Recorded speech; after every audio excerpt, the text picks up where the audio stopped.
আসসালামু আলাইকুম। আমাদের অনেক এই স্কেলগুলো আপনার হচ্ছে প্রোগ্রামিংগুলো চেঞ্জ হয়ে যায়। তো চেঞ্জ যদি হয়ে যায় সেই ক্ষেত্রে আপনার আমাদের কিবোর্ড চেঞ্জ করতে হয় অথবা আইসি পরিবর্তন করতে হয়। তো সেই ক্ষেত্রে আমাদের আইসি এবং কিবোর্ড না চেঞ্জ করে কিছু কিছু সিস্টেমে এটা করা যায়। সেটা হচ্ছে 1588 দিয়ে মনে করেন এটা 20 কেজি স্কেল। আমরা ঢুকলাম 14 নম্বর ফাংশনে ঢোকার পরে আমার এখানে এখন আছে অলরেডি ওয়ান আছে, মানে কি এটা আমার এখন আছে 20 কেজি। তাহলে আমি সাপোজ এটা এখন 2 যদি করে দিই, 2 করে দিলাম,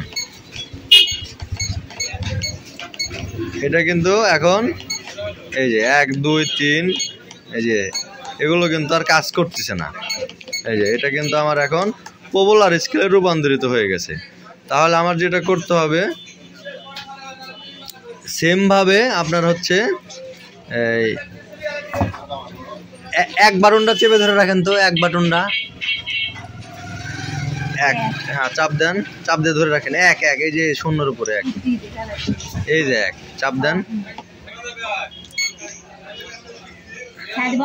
থামেন। এই যে স্কেলটা আমি এখন অন করলাম। এখন আমার যেটা করতে হবে 4 8 তারপরে আমার হচ্ছে সেভ। এই যে আমার কিন্তু ফাংশন চলে আসছে। এখন যেটা করতে হবে সেটা হচ্ছে 1 পেজ করতে হবে। এই যে দেখেন এখানে আমার এখন 2 আছে, আমি যদি এটা এখন 1 করে দিই তাহলে কিন্তু আমার এটা পুনরায় 20 কেজিতে রূপান্তরিত হয়ে গেল।